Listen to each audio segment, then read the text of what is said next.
yaxşı. Habarı kimden alalı? Aşık Ahmet'ten alalı. Kadimi eyyamı vakti zamanında Aşık Ahmet, Aşık Mahmud deyip kıyametlik bir dost olan ekeni. Bunların 7 padişahının hazinesi vardı. Elini uzadan yerinden getiren, oturan yerinde bitiren erlerdendi. Emmalekin 9. edip ötün var mı dünyadan? Bunların bir armağanlı yeri, bu dünyadan bir perden ötüp barmasıdı. Bu maldan, bu dünyadan, bu şalıktan hiç nep bolmadeken eye çıkacak idinde zürriyadın bolmasa. Şol Allah'dan perden dilep yürün günlerinin birinde. Hak Allah'ın bunları rehminip, ikisinin hem ayağının boynuna, denine hamına kaldı duruverdi. Ine, ay gün vakti sağıdı dolup bardı. Aşık Ahmet Mahmud Bay'a seredi vaydı. Ey Mahmud Bay dostum. Şundan ikisem oğul olsa, edil bizim kimin kıyametlik dost olsun. Bir oğul bir kız olsa, birbirine münasip bir cüvit olsun deyip ahd peyman ettiler. Ay gün vakti sağıdı doluyup yetti. Aşık Ahmet'in oğlu oldu. Adını Hemracan deyip ad verdiler. Mahmud Bay'ın kızı oldu. Adını Selvinyar deyip ad verdiler. İki bay mal dünyasını orta seçip oğlum oldu, kızım oldu, bağlalarımız oldu deyip toy verdi, tomoşa verdi. At çaptırıp altın kava kattırdı. Ene aylar günler geçiverdi. 2 ayaklı 2 günde. Bu çağılar 5 yaşına varanda Hemracan'ı sünnete yatırdılar. Selviniyadın kulucuğunu deş basır götürdüler. Bu Türkmenin toyuna karrama var mı? Yine toya bastılar. Ene at saptırıp altın kava kattırıp, nan diyene nan verip, don diyene don verip, bağışayttırıp, sağdanda çaldırıp yine toy tuttular. Aylar günler geçiverdi. Yaş 10 yaşa yetiverenle, 16'nın bir kırasından geldi verenle, 17 yaşına varanla bu yaştaki yaşların başına bir dert gelip çalınar ekeni. Bu derdin adını ışık derdi deyip ad verer ekenler. Ene, bu dert ovalı başlap başa deger ekeni, son gelip göz bilen kaşa deger ekeni, son gelip döşe deger ekeni, döş diyen yerde bir yürek deyip eli alacak et bolur ekeni. Muğu gelip degenden son karar tapmaz ekeni. Emma gep kıyvat yuguruk boluyor. Aşık Ahmet'in kulağına gep gelip yetti. Ey Aşık Ahmet, sen ne tapar tapmaz mı sen? Nem oldu? Görün ak mı nem olundu? Hemracan Selviniyadın boynuna kol salıp görmüştüydü. Onun yağlı olsa neme? O zolda maslahat mesleğe kavaklıdı. Ay gün vakti sağadı dolup yeteneken deyip, o zolda adağlı yaşların toyun tutmak gerek deyip, Aşık Ahmet keyvansını yağını alıp, saçağı boldan tutup, kalını moldan tutup, Mahmud Bay'ın kasavçı durmağına kayıttı. Toy sehedi bellendi. İş pişti, car üstüne car çekildi. 40 gece günlüğü toy tutturulacak deyip haber gitti. Bu haber bir yerde dursun. Indi haber Hemracan'dan isteli. Hemracan günlerde bir gün yatırka. Dan eles kapas vaktinde, şeytanın gidip Rahman'ın geliyen vaktinde bir düş gördü. Düşünde bir ovadan kız, göz güldürüp kaş kakıp gözünden kayıp bolup gidiveriyor. Teskinip yerinden tursa görse kız var mı zat var mı? Allah deyip yerinden turdu görse kıyızda yok, zatta yok.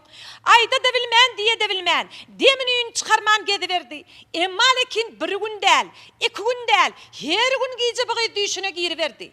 Emma Hemracan bu kıyıdın yakşı salgısını alıp görse, Kızılalma şehrinde Mehmet Han padişahının kıyıdı Sayat Han olsa ne edecek?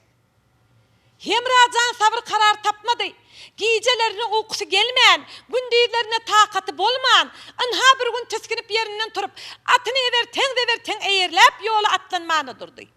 Düğürme kılıcı kaptaldan asıp, okunu yayın arkadan asıp, kara kazma dutar kaptala basayıp, neredesin Kızılalma şehir deyip yolu ruvana olmağına durdu. Emmalekin bu haberden Selviniyad haber taptı. Derlew yetip geldi etek altı yengedi bolup. Ey Hemracan yarım, menden näme kem taptın? Nire bar yesing deyip zarinlap duruverdi. Hemracan şu yerdi. Ey Selvinyadım, men bu işler yengil kelleçilikten edip duran däldirin. Men Sayat Han idap tapıp gelmesem, ne er bolur men, ne kara yer bolur men deyip şu yerde at üstüne oturuverdi. Selvinyat elinne sadı dilinne sözi, gözünne yaş bağrına daş Hemracan'a qarap. Kahve pelek nice işler kayırdın, aldın menin ciger canım ayindi. Meni yardın, yarı menden ayırdın. Indi ömrüm ağla bitir vayinni deyip 5 kelime söz aytıp duran ökeni. Gör vak näme dirke.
emregim ey zalim.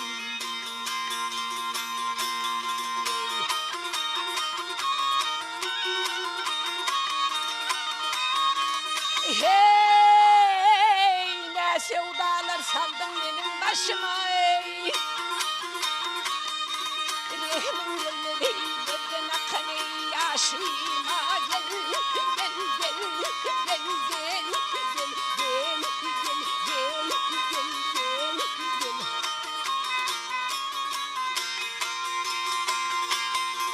Ah yarım için kıyametler başım ey.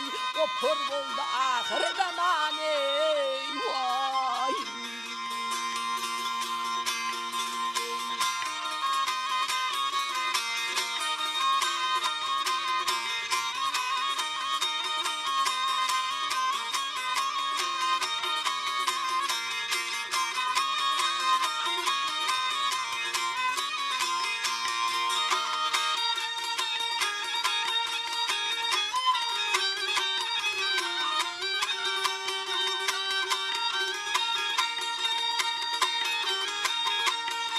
Ağla ağla ey humay gözlerim bilenevi. Yar aman aman göz bilen ey canım aldın ey şirin şekerevi söz bilenevi. Yar tuttu ahımdağı düzlerim bilen eli kaddım kanayında. Hey yayındı gelevi gel gel gel gel gel gel gel.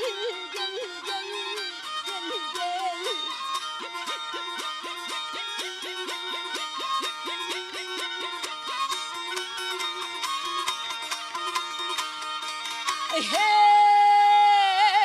selvin yadır yar cebrine dönerim. Ötenin önüne defteri yazarım. Gel gel gel gel gel gel gel gel gel gel gel.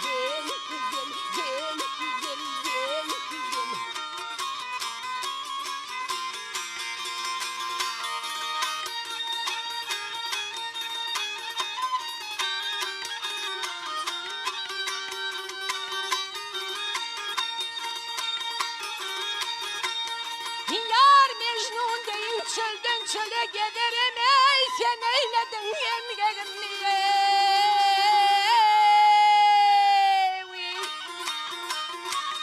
Ovdayım gel gel gel gel gel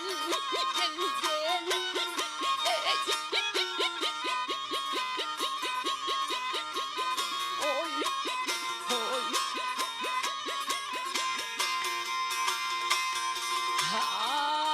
Ah Mecnun deyim çölden çöle giderim ey.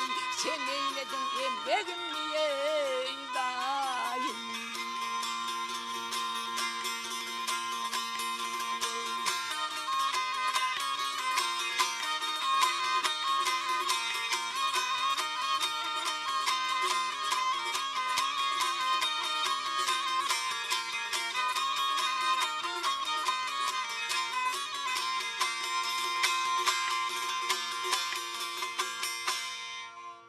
Buna aman aydandan sonra neyme hem razan duruverdi. Selvin yadın bu ahını ala çekip duruşuna neyme. İl gün halk taşını kallav aldı buların. Aşık Ahmet'im yetik geldi bir yerden. Ey hem razan oğlum bu neymedenin oldu. Selvin ya bir al yarın taşlap lira baryasın dedi. Şu yerde hem razan ışık sevdası yaman derdeken can atam. Men neyleyim dedi. Gecelerine uyku yok gündüzlerine takatım yok dedi. Men gitmesem bolmaz deyip durdu. Şu yerde Aşık Ahmet ey oğlum dedi. Bunun yal dert yaman sevda oluyor dedi. Emma lekin kaytrayınla emma Hemracan kaydırıldı. Şu yerde eline tılla sağdın alıp Hemracan atasına karab, ke halkı halayığa karab, ke telviniyada karab. Ey yaralılar halayıklar gidey yarım sayed için. Capa çekti adayıcallar barmasam bolmaz sayed için deyip bir namı aydar oldu. Gör vak neme diyor ki.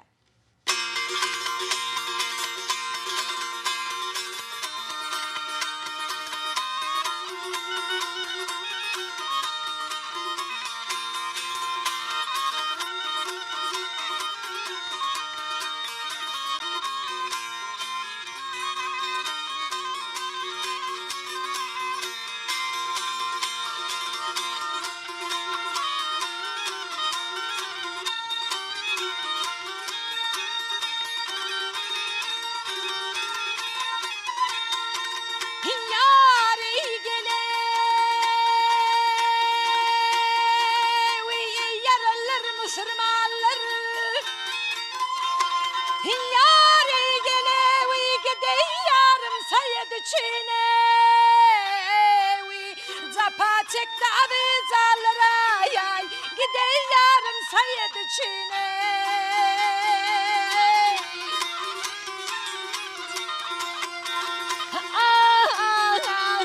Sabrımın kararından bu yerlerde durarım Ben sizlere yar olmanım gidey yarım Sayed için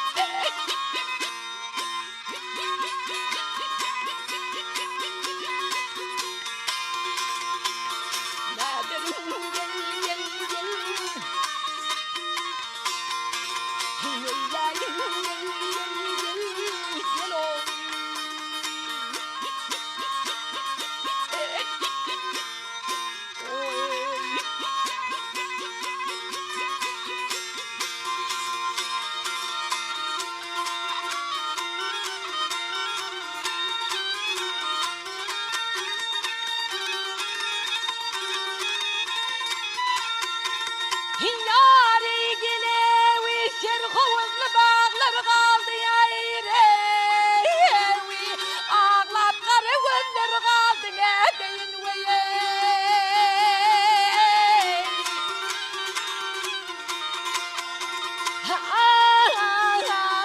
Selvatlı kıydır kaldı gidey yarım Sayed için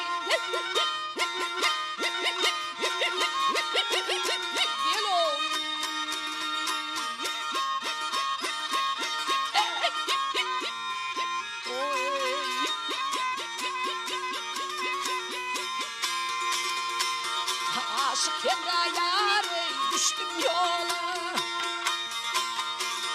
Gönlüm gitti yarın hıyale Yar için aşık men Sayedxana gidey yarım Sayed için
Lakin Hemracan bu sözünü tamam kıldı.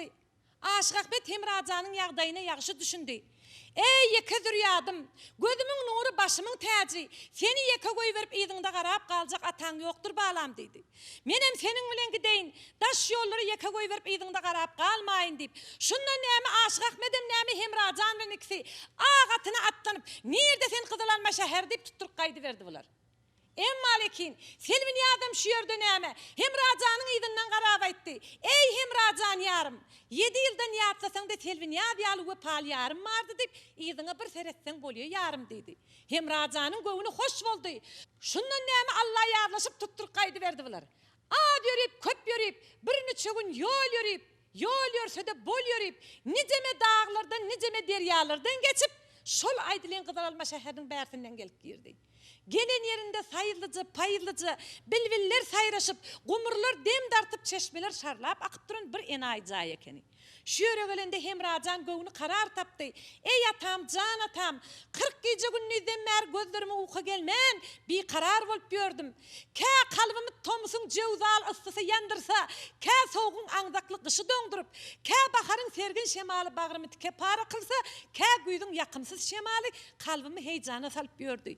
Eni atam dedi, şu yerde bir kalbim dedi, karar taptı dedi. Bir gözlerimin uykusunu dedi, ağusunu alıp son göremesek bir adımım edip bilmenem deyip durdu. Aşık Ahmet aytdı, ey oğlum deydi. Onun yalı olsa sen demi deyincin al. Biraz salım deydi, men bir aylanıp geleyin deyip. Aşık Ahmet bağa aylanıp gediverdi. Hemracan yastık taşlap üstüne çakmının bir hep urdu kini. İni ödüne belli biraz salımdan sonra ödüne belli Hemracan uykudan oyandı. Aşık Ahmet ikisini ama biraz yürüyüp görse Kızıl Alma şehir deysen Kızıl Alma şehir. Almaların her türünden ödü düşüp durun. Aklı kızıllı, yaşıllı, sarılı, göklü almalar ödü düşüp durun cahaya keni. Hemracan bu almaların bağları görüp atasına qarab aytdı, ey atam, meğer şu yarım Sayatxanın bağı bolsa gerek bey. Men bir gidip haber tutup geleyin. Sen şu yerde atın otunu, iyimini, suyunu verip demi deyincin alıp oturuver atam deydi. Onda atası aytdı. Ey Hemracan oğlum, neme de bolsa men senden köprek nanıydım deydi. O düşüne giren gıydı adam zat mı, peri zat mı, ans mı, cins mı, kim bildi mani? Men bir haber tutup geleyin, son ödüm sana haber edermen deydi. Hemracan aytdı, atam, yarımın derdi capasını ödüm çekeyin, sen otur men barayın. Atal oğul şundan sen otur da sen otur. Beri dur boluverdi. Emma ata oğuldan üstün çıktı. Hemracan atın otunu imin sonu berip karaşı veriyen oldu. Aşık Ahmet bağa taraf kaydı verdi. Ene bağın daşından 40 aylandı 20'ne bir kapı tapmadı. Allah bu bağın dergözesini yerde kadip. Şol aylanıp görüşüne bir su akyen tokurtku vardı. Bağ bulun yerde su akar. Su akar yerden tokurtku olur, salma olur. Amından Aşık Ahmet sümülüp bersinden girip anırtından çıktı gördü. Görsen ama almaların her türünden ödü düşüp durun. Almalardan iyenleyip iymediğinden dağıdık görüp gediversin. İndi haberi Sayatxan'dan alalı. Sayatxan 40 kenidin daşına kallap. Şu gün kugunda bağa seylediğin günü olsa ne edecek? Ene kıyırlar bilen da cakcaklaşıp bağ içinde aylanıp gördü. Görsen ama bir karlı aksakkal bağ içinde almalardan iyip iymediğini harlap gör. Sayatxan iksan kenidini koyverdi. Ey kenidler, barın haber tutun. Bağı bizim bağımıza adaşık gelene okşuyor. Yat yerlerden gelen emen diye. Bizim iyilin adamı olundu, bizden bir ruhsat bağımıza girbeni heddedip bilmezdi deydi. İksan kenid barıp edep bilen salam verdi. Esselamu aleyküm babacan. Alik salam kıydılar. Baba karnın doydu mu? Karnın bir içen doydu dedi. Karnın doyan mı olsa gelince yerinden çık gidersen bizim sen yedin bilen barı versek dedi. Ey kıydılar. Bağınız haram şahalak gidiptir. Almalar, meyveler bişik gidiptir. Babanız şu meyvelerin tirip haram şahaların pudurlap bağınıza bağvan olsa ne diye dedi. Onu kıydılar ayttı. Vah babacan sen bizim bağımıza yaramar sen. Bağımız uluy.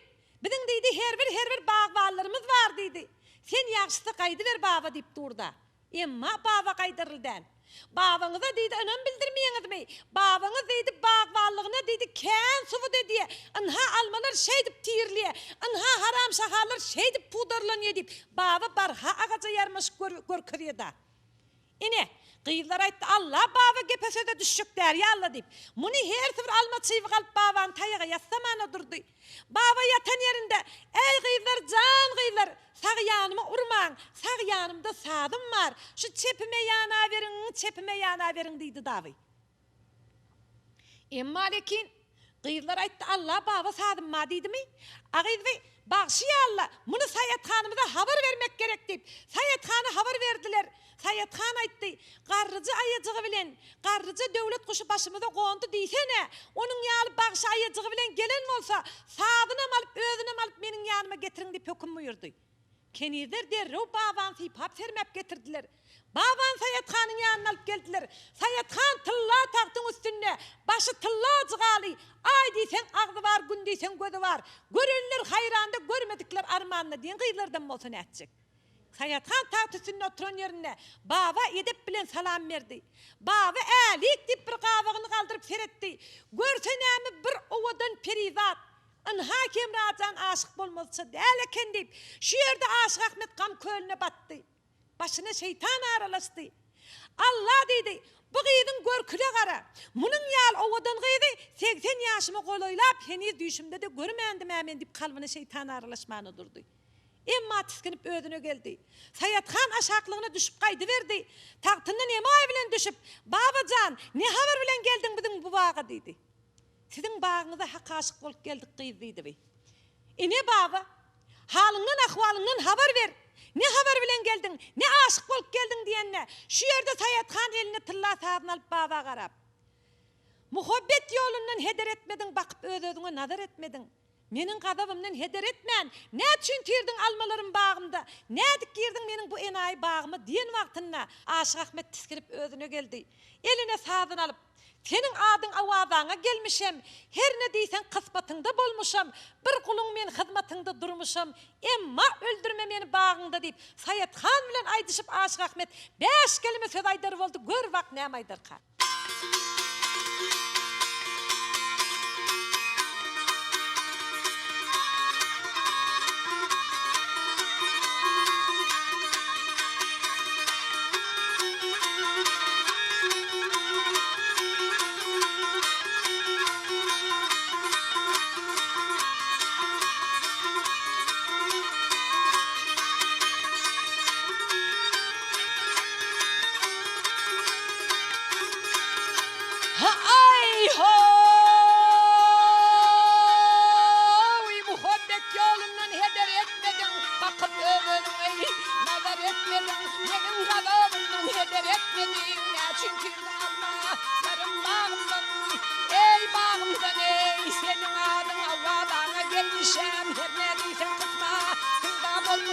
Bir kulun men hizmetinde durmuşam, kahredip bana salma bağımdey, ey bağımdey, başımı mehmettim algın açına, bir halim vermenim, sınıvım açına, muradım var sen koyun içine, bu garip canımı alma bağımdey, ey bağımdey, ey Sayathan yedinler şatı kubandır, dururmun sevgimin, hükmüm revandır, oynaşıp bilmene dilim zibandır, çekirdin almalarım bağımdan, ey bağımdan ey Aşık Ahmet kendilerinin günahı.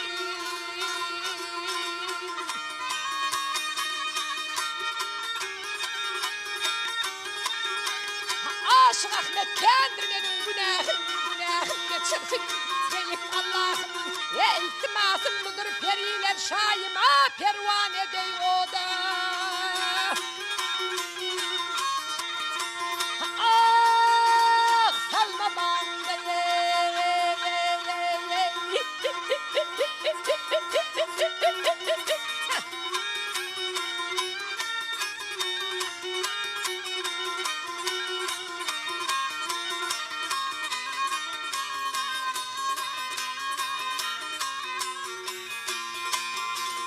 Pervane dey o dey salma bağında, kahredip zindan ey salma bağında, hey hey hey ho ho.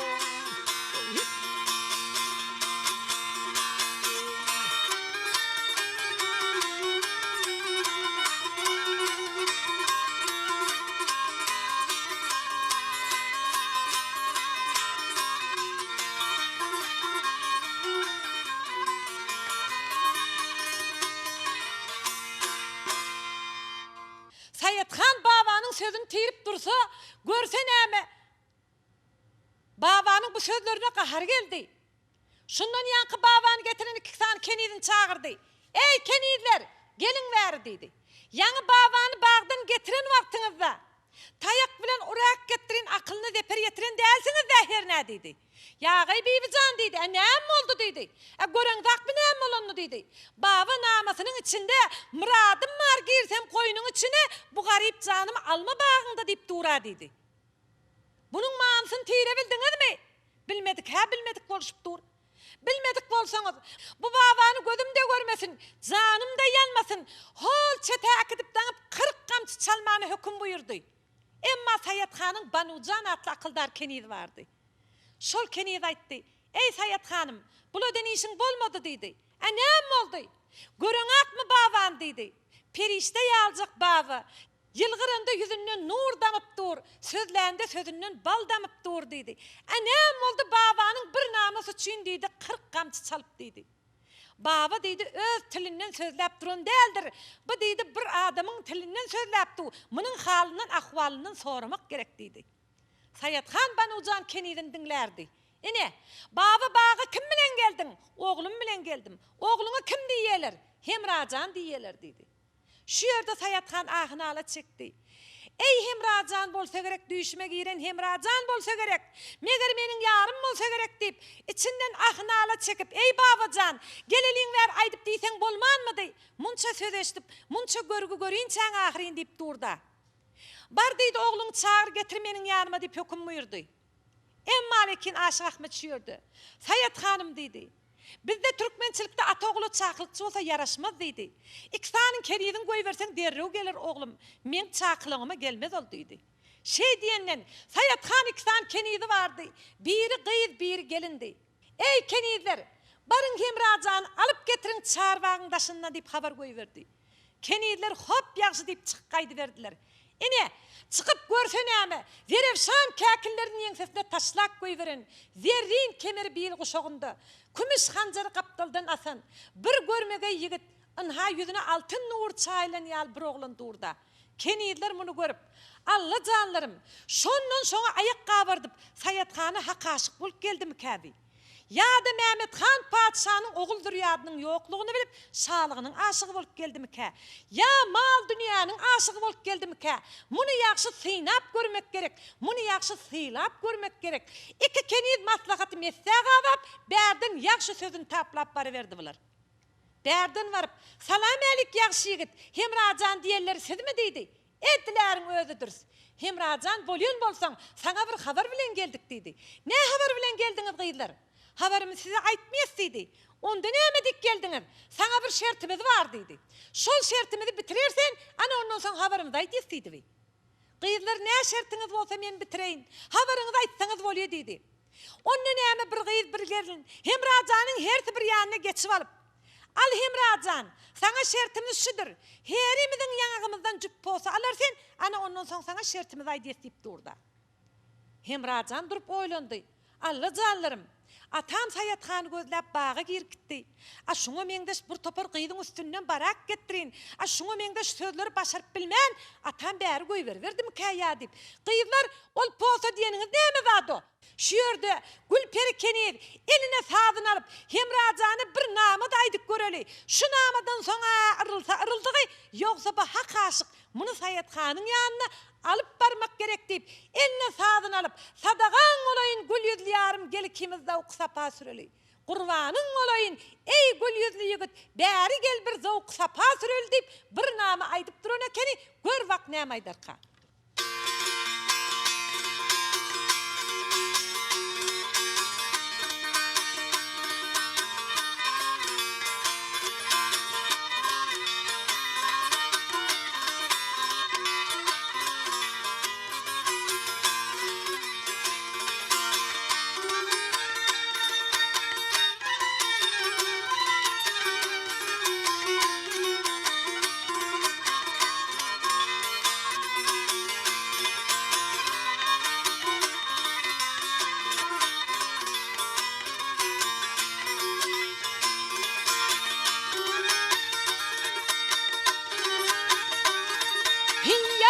Sadakan gelevi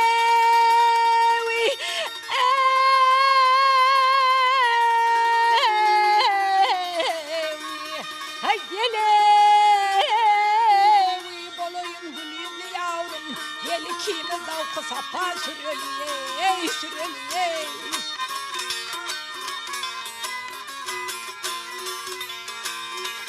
Sana kurban olsun bu şirin canım gelikimiz davuk sapa süreli.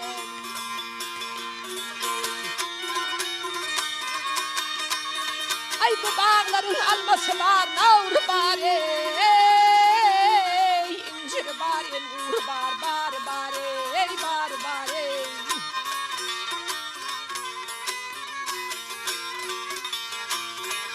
Ah gülün lokatimin hali var, gelikimiz davuk sapa süreli.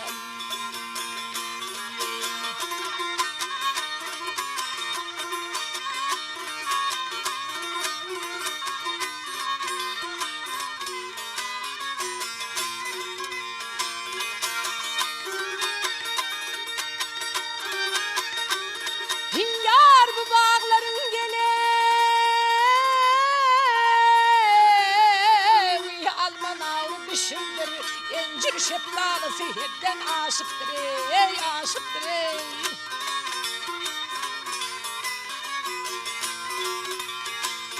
Akıllı gül üstüne şebnem düşüktür, gel ikimiz zevku sapa süren.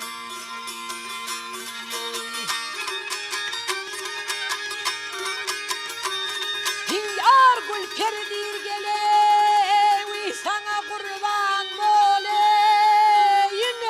boleyin, boleyin, boleyin, boleyin, boleyin gelin. Atinanı üstünden yoluma vereyim.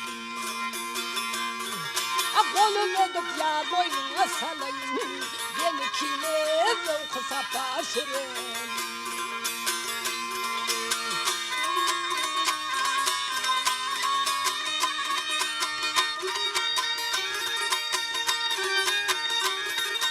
Yar gel ikimiz zevku sapa sürelim, yar gel ikimiz zevku sapa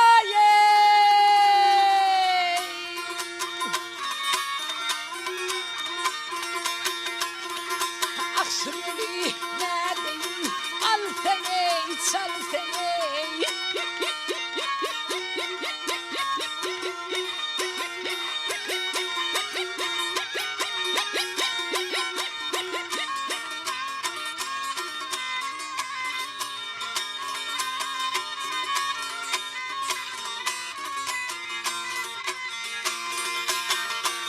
Yar gel aman mo.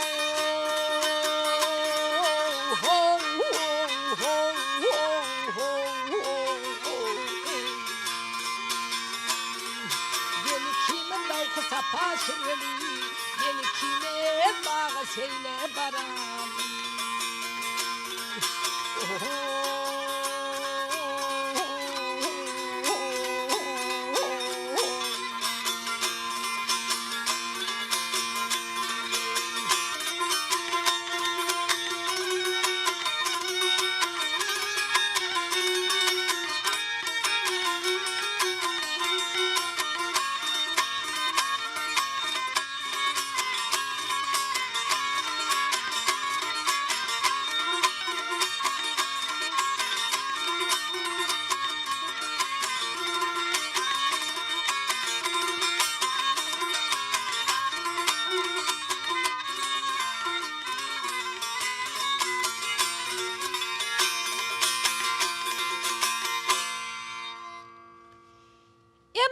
Kenizlerin bu sözünden son Hemracan hergiz ırılmadı.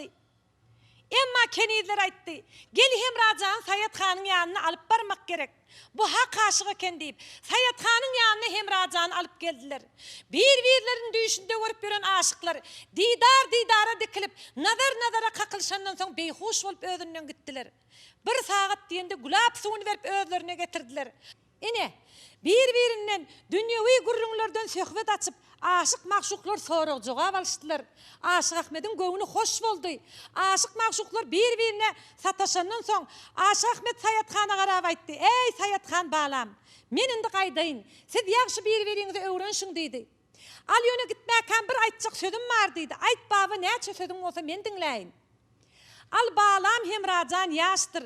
Bilmediğin bildirgin, görmediğin gördürgün, ağlatmağın dine şadiyanı güldürgün. Ya kara gözlerim görmesin, meni hem öldürgün diyen vaktinde şu yerde Sayat Han baba qarab. Hemracan'ı hak aşık men. Ellerimi yastık ederin, saçlarımı yorgun ederin, gulap suyun verip yüzlerin yelpep saklar men babam. Sen hatircem olgun, sağaman vargın deyip Aşık Ahmet'e ağatına atlandırıp yolu ruvan edip koyuververdi.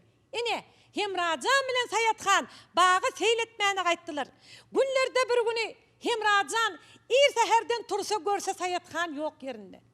Allah canlarım, Sayat Han'ın özge yarı var mıydı ka? Bir de al saldı mı ka deyip Sayat Han'ın idini izarlap bağa tarap kaytsa. Görsen ama Sayat Han zülplerine timar verip, leblerine bal koyup, yanaklarına hal koyup, zülplerine timar verip oturun ekeni. Hemracan bunu görüp göğünü hoş oldu. Ak güllerden, kızıl güllerden, gayrı çemen güllerden çemen bağlap Sayat Han'ın yanına gelip, eline tılla sazını alıp, Sayat Han'ın oturuşuna göğünü mail olup, Her sabah gedeydim gülü gülşende, bağlar arasında boldum heserli, müşkü tatar moyluyum, meyna gerdenliyim, sevdüğüm derdinlen boldum heserli deyip, eline sağdan alıp bir nama aydar oldu, gör bak nama aydarka.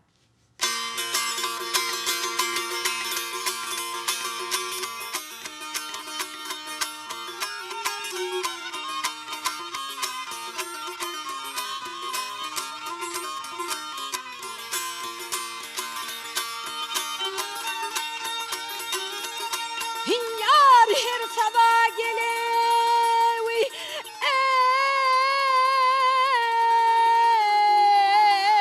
gedeydim gülü gülşenden gele gülşende bağlar arasında boldum heserli müşkü tatarım oynayına gerdenliyim gele gerdenliyim nerede kamzağım okuyup boldum heserli ne sebepten güldün yılgın sarıla gele sarılayım bağrım başı göl olup para ağlayayım gözüm düştü ağlay gözüm aralayım gele marala görmedim senin de yoğurdun gözüm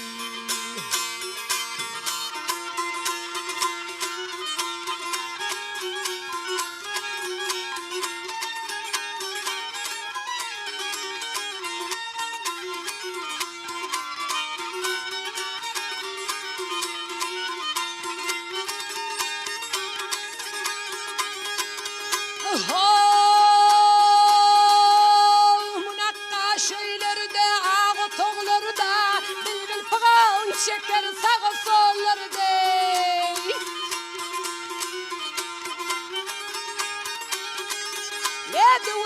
Duvurcu alen akları da acap mendil tutmuş çın yığıverine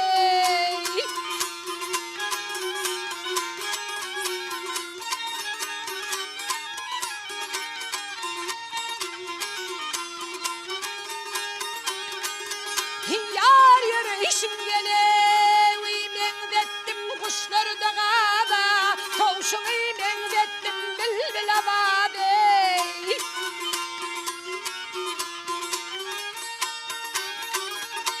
Yar her saçın gelevi tavrını vermenin gıyda gele gel gıyda görmedim senin de şahı şapir Gökte bulut oynar deryada mahi Gele gel mahi Sana aşık olun köp çeker ahi Ay hemradır gele Gedalmış sen gödel şonki Ol gödel şonki Vermedim senin de şahı şapir Gel he gel gel gel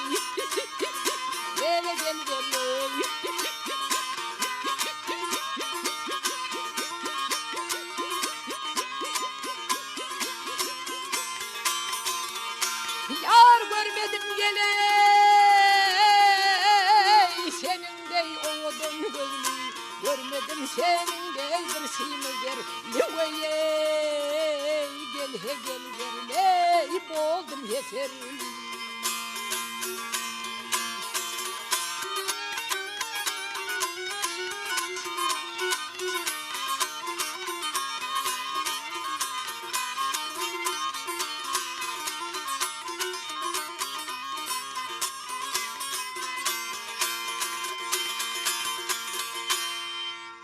Hemracan bunu aman tamam kıldı. Emmalekin şol bağa gedemet gidiverdi bular. Şu yerde Sayathan Hemracan'a qarab aytdı. Ey Hemracan yarım, menin iki bağım var. Bu görüp duran bağın Gülşen bağı bey. Hol anırda ulu bağ deyip yeni bir bağım var dedi. Yör şuna bir gedemet gelel deyip elinden tutup alıp kaydı verdi. Bağ içinde gedip yörke Sayathan Hemracan sıynap bar yedi. Hemracan näme asmanda kanıt bağlap uçup yörün tarlan kuşlara seredip selvin yad yarın yad etti. Sayatxanın eldeki keyikleri vardı. Muna seyredip Selviniyaz yarını yad etti. Serhovudun içinde gayip görün sonoları görüp munno da Selviniyaz yarını yad edip namı aydı verdi. Şu yerde Sayatxan bir neme anmanı durdu. Ey Hemracan, sen ak çekersen, nala çekersen, Selviniyaz diyersen, Selviniyaz adlı yarın var mıdı dedi. Hemracan şu yerde, ey Sayatxanım, Selviniyaz adlı yarım olsa, şonun şona ayak kavırtıp gelip neyledim ben dedi. Men senin ol sözüne anınmadım. Sen and içersin hadır dedi. And içsem içeyim neydi Hemracan? I don't know dedi. Aysam ayda inleyip şu yerde Hemracan 7 ölçep bir kesip bir anda oylap taptı. Andının içinde şeylerak sözler yanlandı. O dağı bu dağı ayağım deksin ayağı, o dağı bu dağı ayağım deksin ayağı deyip 7 gedek demin alman kaytaladı. Sayatxan 3 yaşımdan mer söz mansın tirenmen. Emma lekin o dağı bu dağı ayağım deksin ayağı diyen andı heni deştik görmendim dedi. Menin şu andıma kimde kim ananmasa onun yüzünün kara deydigimdir şu andım dedi. Ve şeylemedi Hemracan anandım dedi. Emma Sayatxanın yüreğinin töründe üncü vardı. Hemracan andının sonunda bağa tarap girkitti. Sayatxan köşküne tarap kayttı. Köşküne gelip Banucan akıldar kenidine yeni maslahat saldı. Ey Banucan kenidim, o dağı bu dağı ayağım deksin ayağı din andı hi eşit görüp müdün dedi. Vah Sayatxanım, onu Türkmenlerde çopan şerter dili ant dilmi dedi. Onun yalı olsa Hemracan bilen şu günden şu yana aşıklığım yok deyip öykelep, qaharı gelen vaktinde qam kölüne batar ekeni, kırmızı libaslar giyer eken Sayatxan, öykelep şol anırsına bakıp oturur eken dımar ekeni. Hemracan ellerine her türlü güllerden yine çemen bağlak gelip Allah biz alim gıyıp bizden öykedip giden yaldı. Bunun bir gönlünü hoşlak geleyin deyip gelse, görse Sayatxan'da dem de yok, hiç eli seza da yok. Hemracan şu yerde eline sazın alıp hadir bu zalim gıydı bir neme hoşamay sözleri bilen bir 5 kelime söz aydıp gönlünü avlamasam meni zindanın törüne salsa gerek mi deyip eline sazın alıp Hemracan şu yerde Sayatxan'a qarap gel Sayat gideli bağa yarın bak sinamda dağa Hemranın canını almağa balgır mı deyim geyiniptir yargır mı deyim geyinaptır deyip 5 kelime söz aydıp durun öken gör bak neyme derke.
Kurban olum kalım kaşa yarcığa sancıp başa ak yüzünde koşa koşa kalgırmadı geyine yiptirey. O yarım gelir güle güle, yarım gelir güle güle güle şu vakmen yer bilgile yanında 40 kelim bile bağırmadı geyine yiptirey.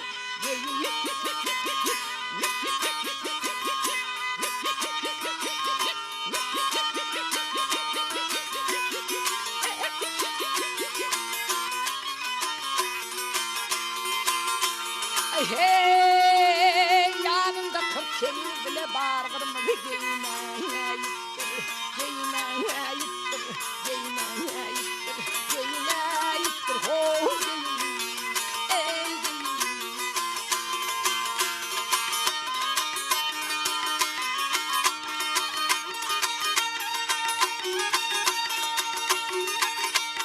Ay bakışınız ey ceren gibi, reftarınız marul gibi.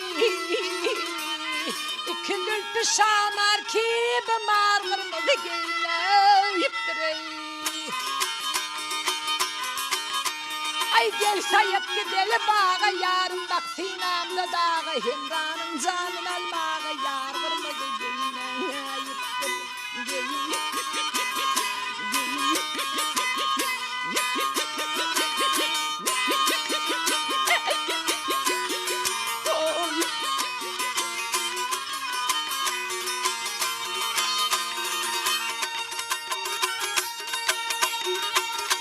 Ay Hemranın canın almanı yar kırmızı. Ay geyine yıptır, geyine yıptır, geyine yıptır, geyine yıptır, geyine yıptır, geyine yıptır, geyine yıptır, geyine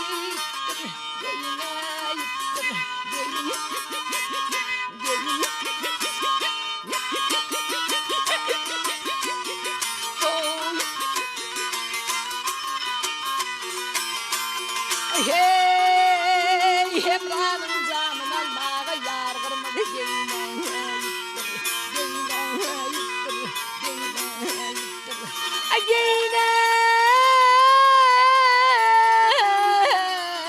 yıktır, ho geyine, ey geyine.